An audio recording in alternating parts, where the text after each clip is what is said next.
This card right here to interrupt the ritual of using, this is, my sponsor gave this to me in 1985. He gave me this, a card just like this. And he said, this will help interrupt your ritual of using, Chris. When you get a craving or an urge, he said, we have to take action. We can't just think our way out of a craving, because crazy thinking can't fix crazy thinking, right? If you're actively thinking about using, and you tell yourself you're going to convince yourself not to use, you're halfway lost the battle already. Okay, so you have to refocus and you have to interrupt that irrational thinking, the old way of behaving. And I really love this card because like his sponsor gave him this in 1950. And I think it's just kind of cool that it's like, what, 62 years later? And there's a whole bunch of men in New York that have this card, okay, that carry this around. Like when I would go, sometimes when I go back home and go to New York, I'll go to meetings and I'll see somebody holding a card like this. And I'll go, did you have Bill as your sponsor? And they go, no, but my sponsor had Bill as his sponsor. I mean, still, 27 years later after I got sober, when I go back sometimes, I'll see people pull out their card and look at it. And he told me that I had to carry this card with me for the first 2 years I was sober. Because, especially the first 2 years, that's how long it takes your brain, right, to heal. And that when my brain isn't working well, it's very hard for me to be rational and do all the rational things on this card to get my brain calmed down again, okay? So he said, now here's the deal. You have to think about this, and I'm not going to let you say yes or no right now. He said, I'm going to give you this card, and we're going to fill it out, and then you have to carry it with you for 2 years. And I can say anytime after this point that we fill this out, if you make this agreement with me, I'll say safety card check. It doesn't matter where we're at. If you don't have it on you, you immediately have to go home and get it. I don't care where we're at, right? And I'm like going, oh, okay, so we'd be at a meeting, right? He'd go, safety card check. Oh, here you go, Bill. Because I had mine laminated, right? And I just carried it around with me for 2 years in my wallet. Here you go, Bill, got my safety card, dot up right here, and everything. Go, okay, all right. And he only caught me once. And I've been sober like 6 months, and it was in like June or July, something like that, and we were golfing, and we were in New York, right? So you have to take a train to go to Connecticut. Took the train, takes a big adventure, it's like this big job to get to the golf course. And so we're there, and I love golfing, and it was like, I hadn't been golfing in like years since I've been using, you know, and in recovery, and it was a beautiful day, and we're having a great time, and you know, it's the first time that I ever really was thinking about my score instead of how drunk I wanted to get. Because, you know, golfers have those little coolers, right?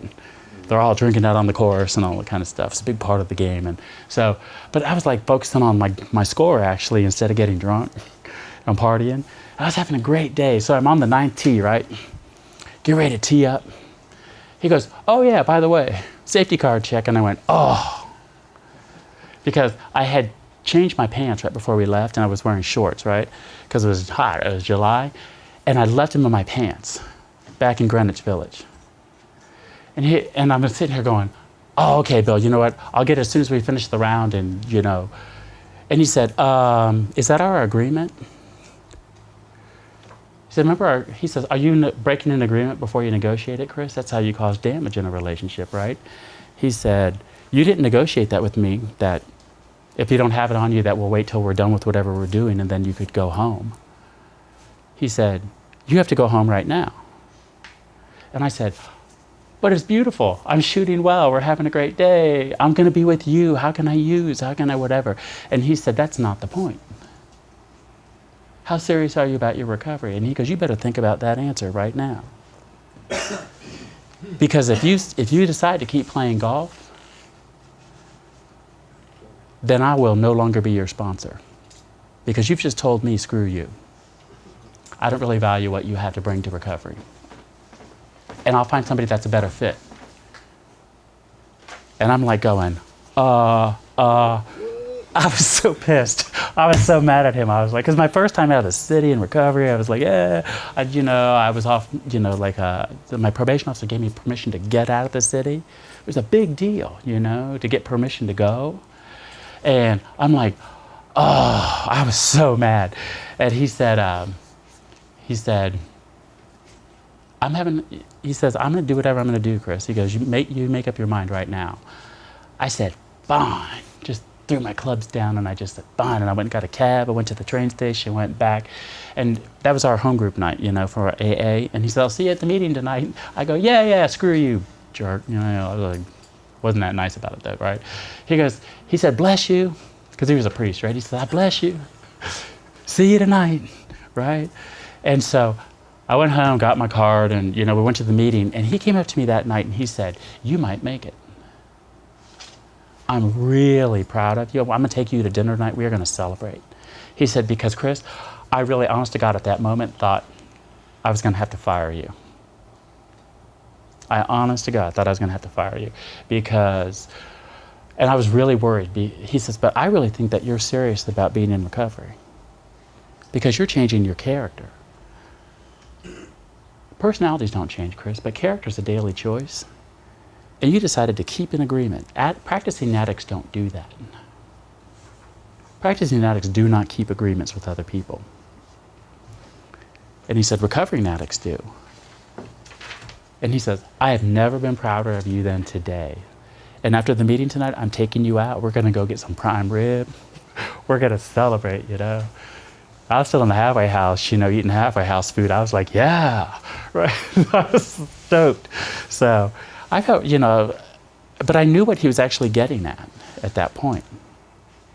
And so this is the card that he gave me and that I still give to everybody that I sponsor. And I think it's just a really neat tradition to pass down, you know, of all these people in recovery, that there's a lot of people that carry this around and have this. Okay, so the first thing here is just pulling out your card is changing your behavior, right? The behaviors here of using. Not using is changing your behavior. You can be using and learn about recovery. You know, they all say like, do you know how the fastest way to like get high if you get dropped into a brand new city is? You know the fastest way to get high and find drugs and alcohol? Go to an AA or an NA meeting and sit in the back with the other people who don't want to be there. Right? Sit in the back with the people that are like court-ordered and not ready to change, because they'll be back there going, screw this. I'm just here to get my paper signed and let's go, right? Right? So just go into the back. Because you can be, if you're still using, you can't be in recovery. You can learn about it, but you're not actually doing recovery. You're still behaving like an addict. So you actually have to choose not to use first in order to like be in recovery, to start believing that you're a recovering person. It took me 3 years of not stealing before I started to think of myself as not a shoplifter. I don't think of myself as a shoplifter today, okay? But it took me 3 years of not stealing. It took me 3 years of not getting high not to think of myself as a dope fiend. You have to behave your way into believing differently, okay? So just pulling the card out and choosing not to drink in the moment is interrupting the old behavior, doing something different, right? So the first thing here on this card is the serenity prayer on the front, right? God, grant me the serenity to accept the things I cannot change, the courage to change the things I can, and the wisdom to know the difference. And in that moment, you know, like the thing I can change is not using. If nothing else, in this moment, I can choose to do the things on this card, okay? The second thing here is that I have to manage my feelings first and calm my brain down, okay? When the brain gets triggered and activated, remember we talked about the outer part of the brain, all the oxygen stops going there, right? And the pleasure center of the brain wakes up and says, feed me. And the outer part of the brain, it's like someone's just like, what's your first name? Jerry. Jerry. Like remember we talked about if I threw a ball right at Jerry's face right now? Jerry doesn't have time to sit there and go, what the hell is that all about? Chris doesn't seem like an asshole. Why did we throw a ball in my face, right? You know, you can't turn to his fiance and go, hey, what's that all about, hon? Think I should duck? What should I do? He's going to go, whoa, okay? That's cravings. Boom, shuts that part of the brain off. Very hard to think clearly. So we got to calm the brain down. And the first thing we got to do is if you can take a time out.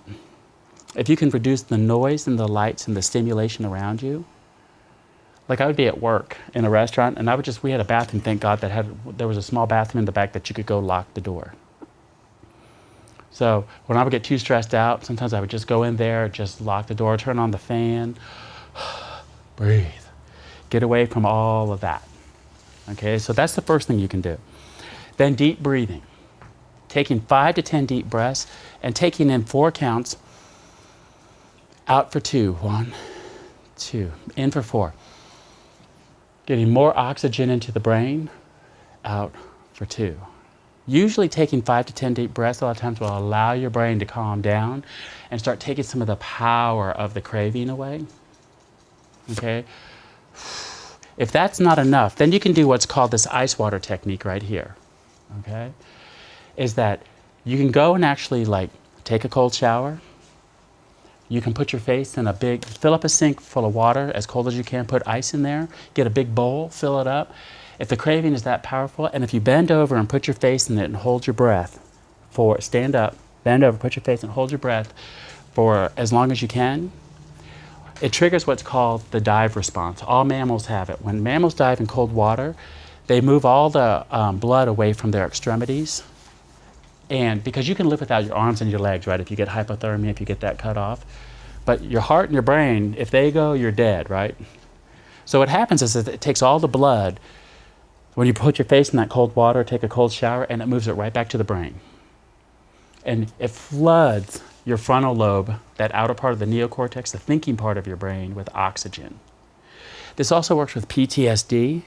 If you get a flashback, if you get anxiety, if you have panic attacks, anything like that, this helps with that too. Okay? So it helps manage both of those things very well. And I remember this one woman in treatment one time, she says, "I'm not putting my face in any damn ice water." And I said, "Why not?" She goes, "That sounds uncomfortable." I said, "Well, what's more uncomfortable, putting your face in ice water or standing back in front of Fran Gulligan explaining to her why you got another DUI?" She says, "Oh, wow, that sucks." Right? So she came back the next week and she goes, "Can I just tell y'all, that works." Okay, because she was on house arrest and she couldn't get out of the house that she was at. And her roommate smoked pot in the house still. She was trying to find another place to go. But you know house arrest, right? They can show up anytime. 24. And do they care if you're not the one smoking pot? Like, she couldn't sit there and say, "It's him, it's not me. I'm over here in my own room, you know, whatever." So she couldn't, she was doing everything she could to get to another place. She was on a waiting list at the Carriage House, you know, downtown, the homeless shelter for women. And she was in the Rose Home and some of the other, you know, Hope House and all that kind of stuff. But there's a waiting list because it was winter, right? So she was having a hard time getting in and waiting. And so what she had to do was she couldn't leave the house. She would go to her room. If it got bad enough, she would go take a cold shower. The craving, if it got bad enough.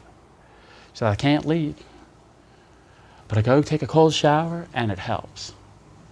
Because remember, it's the same part of the brain that like stimulates, you know, your sexuality, fight or flight, your pleasure center, that trigger, right? That's why they tell horny teenage boys to go take a cold shower.